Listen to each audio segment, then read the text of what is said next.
ऋषि मृकंडू और उनकी पत्नी मरुद्वती की कोई संतान नहीं थी। तब दोनों ने भगवान शिव को प्रसन्न करने के लिए बड़ी ही घोर तपस्या की। ऋषि मृकंडू की तपस्या से प्रसन्न होकर भगवान शिव वहां प्रकट हुए और उन्होंने ऋषि से कोई वर मांगने को कहा। ऋषि मृकंडू ने अपने लिए एक पुत्र का वरदान मांगा। भगवान शिव उसे पुत्र प्राप्ति का वरदान देने को तैयार हो गए, पर उन्होंने एक शर्त रख दी। शिव जी बोले, मैं तुम्हें दो विकल्प देता हूँ। पहला, एक ऐसा पुत्र जो अति बुद्धिमान एवं धर्मपरायण होगा, किंतु उसकी आयु केवल 16 वर्ष तक की होगी, या फिर एक ऐसा पुत्र जिसकी आयु तो बहुत होगी पर वो दुष्ट स्वभाव वाला और सुस्त प्रवृत्ति का होगा।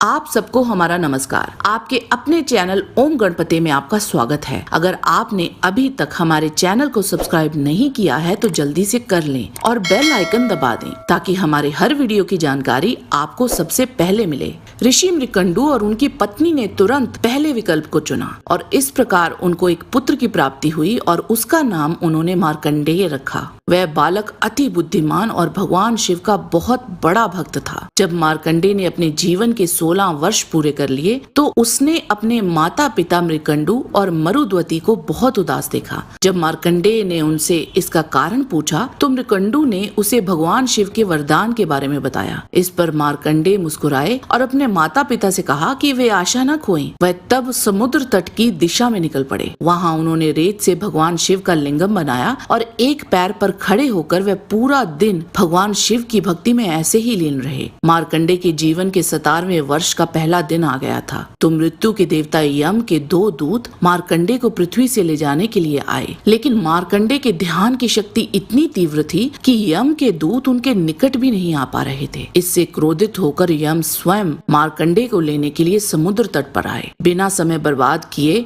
मृत्यु के देवता ने मार्कंडेय की गर्दन में अपना कमंड डाला और उसे लिंगम से दूर खींचना शुरू कर दिया। जब मार्कंडेय ने महसूस किया कि यम का फंदा उनके गले में कसता जा रहा है तो वह असहाय होकर रोने लगे। अपने भक्त की ऐसी दुर्दशा देख भगवान शिव अनायास ही मार्कंडेय और यम दोनों को आश्चर्यचकित करते हुए उस लिंगम से वहां प्रकट हो गए। भगवान शिव ने क्रोध में अपने त्रिशूल से मृत्यु देव को भेद दिया और वो वहीं गिर पड़े। यम देव को मृत देखकर समस्त लोकों में हड़कंप मच गया। स्वर्ग लोक से इंद्र और कई देवता नीचे पृथ्वी पर आ गए और भगवान शिव के पास गए। यम देव को मृत देख सभी देव डर गए थे और वो भगवान शिव से यम देव को पुनः जीवित करने की गुहार लगाने लगे, पर शिव जी ने ऐसा करने से मना कर दिया। तब मार्कंडेय ने स्वयं भगवान शिव से यम देव को क्षमा करने की गुहार लगाई और भगवान शिव मुस्कुराए यम देव के मृत शरीर में प्राण डाल दिए। तब यम देव ने भगवान शिव से क्षमा मांगी और अपने निवास पाताल लोक में चले गए। जब सभी देव स्वर्ग लोक वापस चले गए तब भगवान शिव ने मार्कंडेय को कालातीत शाश्वत अर्थात चिरंजीवी होने का वरदान दिया।